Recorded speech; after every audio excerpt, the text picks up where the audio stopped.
Pues bien, vamos a comenzar hablando de la guerra de 1846. El gran conflicto internacional en México fue la guerra contra Estados Unidos. Si bien hemos platicado aquí en este podcast sobre pues, los avances que tuvo, perdón, los conflictos que tuvo México con algunos otros países del extranjero, como son eh, España, como son también eh, Francia en la guerra de los pasteles, pero no había existido algún conflicto más grande. Es decir, vamos a tener aquí una invasión tal cual que va a sufrir el territorio mexicano.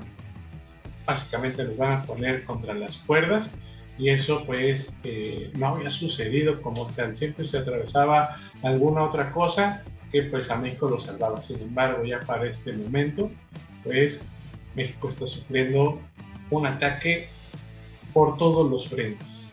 Fue una movida muy buena del ejército norteamericano que enseguida les platicaré. Bueno, las consecuencias de todo esto provocaron varias pues, indignación en algunos estratos sociales, si no es que en todos, y pues vamos a comenzar con ello. Bueno, pues para hablar de las causas de este conflicto, pues tenemos obviamente el destino manifiesto.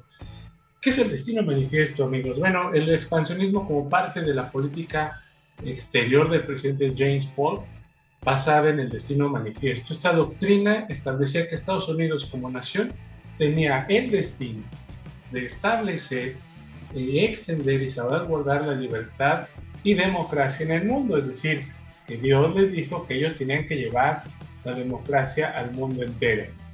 ¿El mundo entero se le había pedido? No, pero según ellos, pues era ese momento de ir a establecer esa libertad y democracia.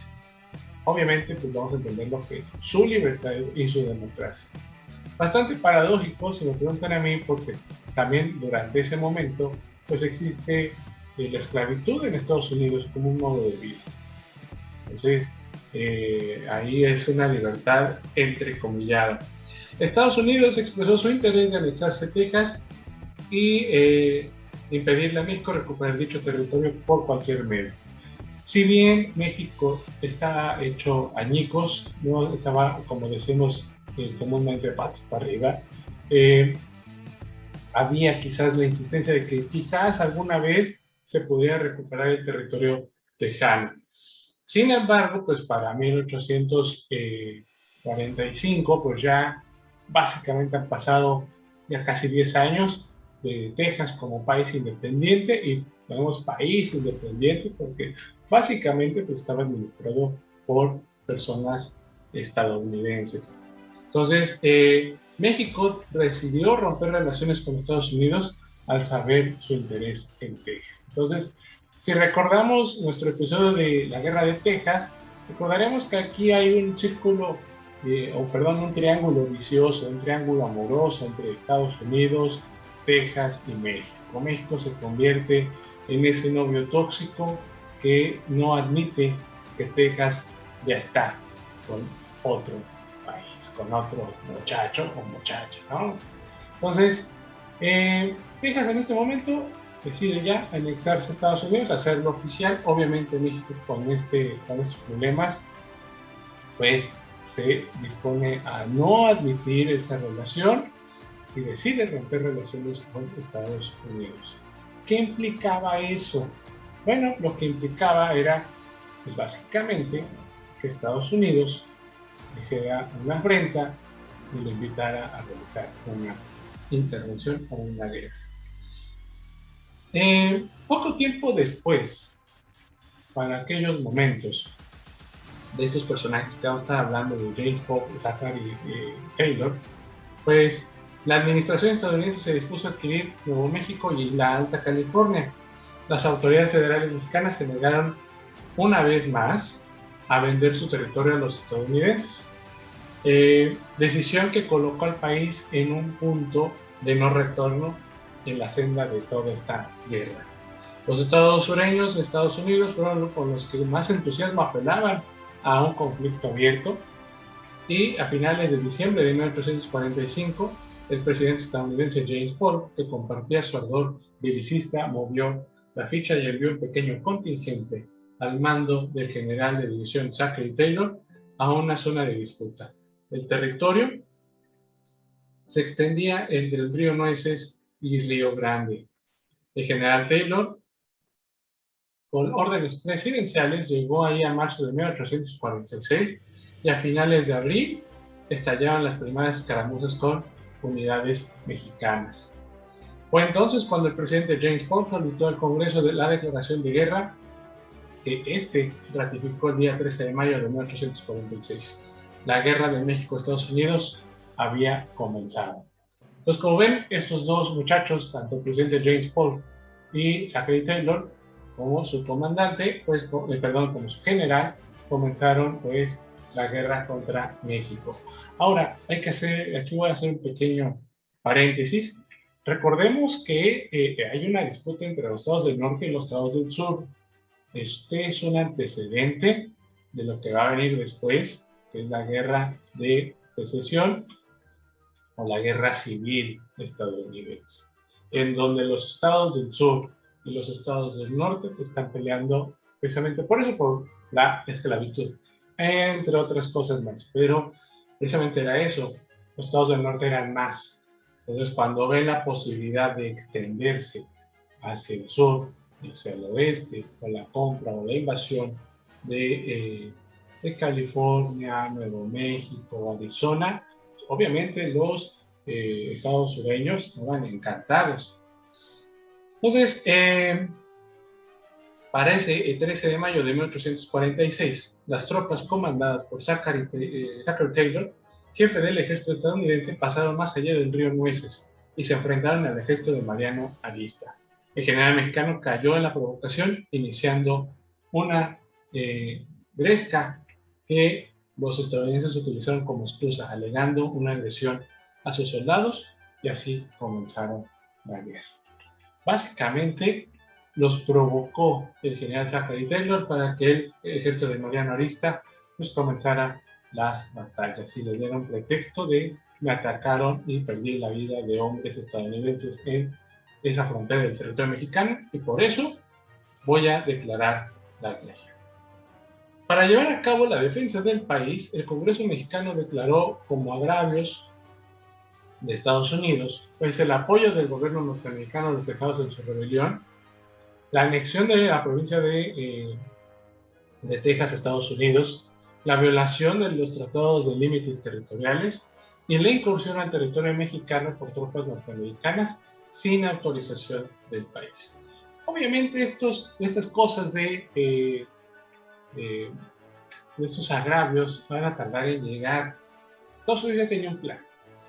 ¿Sí? Pensémoslo así. Estados Unidos ya tenía el plan de invadir México y México apenas se estaba enterando que iba a ser invadido todo el territorio, la mayor parte del territorio. Ahora bien, para ese momento, para ese entonces, el ejército norteamericano había cruzado el río Bravo y tomado la ciudad de Matamoros, allá en Tamaulipas, así como los puertos mexicanos en la costa del Pacífico y Golfo de México. En consecuencia, el gobierno declaró la guerra a Estados Unidos el 7 de julio de 1846. ¿Se acuerdan cuándo comenzó esto? En abril. Abril, mayo, junio, julio. 4 meses para ya ponerse, decir, bueno, ya estamos siendo invadidos.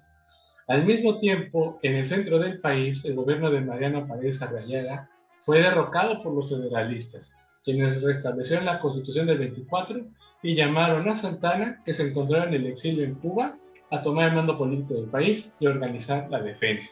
Entonces, obviamente los mexicanos aquí estaban diciendo, bueno, ¿qué hacemos? ¿A quién llamamos?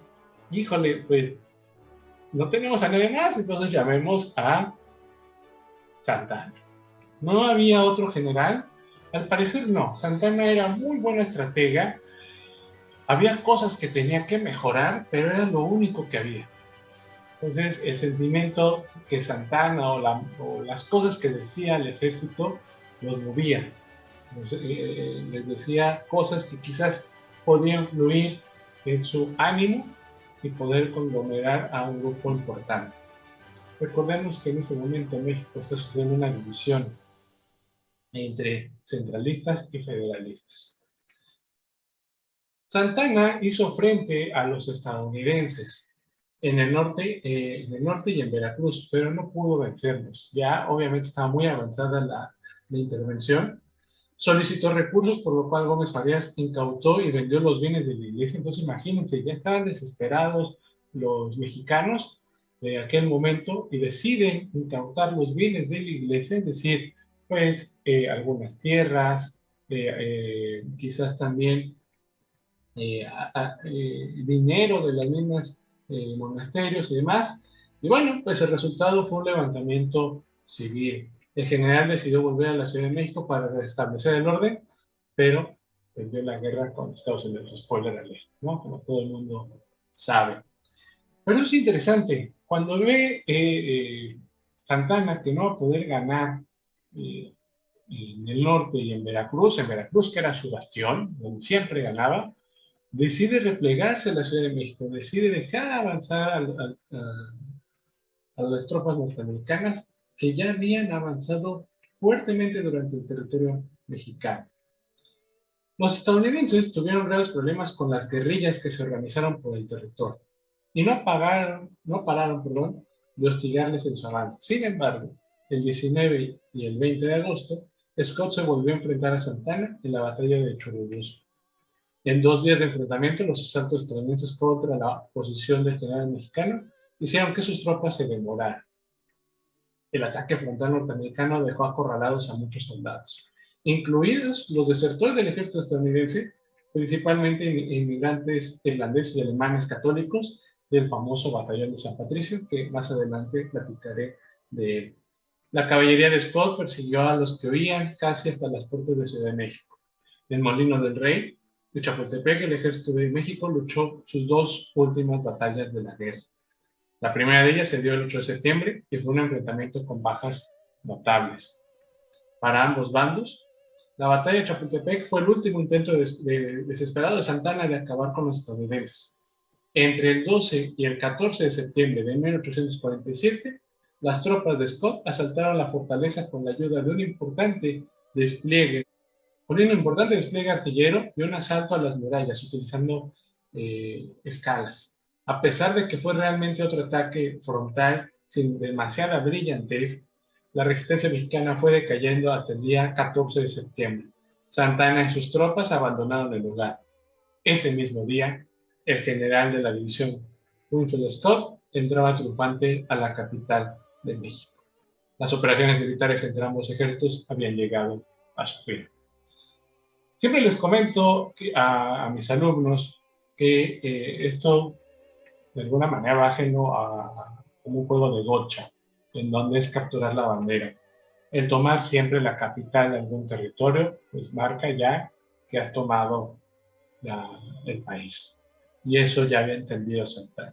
Ya no había nada más que hacer y decide pues, parar las operaciones militares entre ambos ejércitos. Estados Unidos ya había pasado con México para ese momento. Entonces, aquí vemos una pequeña litografía de la batalla de Chapultepec el 13 de septiembre, en donde pues vamos a hablar también de los mismos héroes. Y bueno, esta batalla fue el último intento para poder defender Ciudad de México, y en la cual el ejército mexicano sí defendió, estuvo ahí al frente casi 3 días, pero no pudo con la avanzada norteamericana.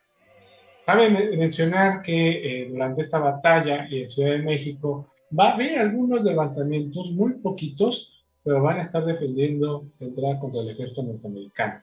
Además, también quiero decirles que la población mexicana, así como lo menciona José Manuel Villalpando, maestro José Manuel Villalpando, existe o tiene esta teoría de que en ese momento en México había varias personas que estaban promulgando para que Estados Unidos invadiera México. Es decir, no todos los mexicanos estaban a favor de defender el territorio. siempre va a haber mexicanos que iban a estar a favor de que fueran gobernados por Estados Unidos. Entonces, México estaba muy, muy dividido. O, aquí te dejo quizás una reflexión para que lo repienses. ¿Cuándo México ha estado unido? Quizás nos dura muy breve esa unión, pero realmente creo que siempre hemos tenido ese problema. Muy pocas veces nos unimos.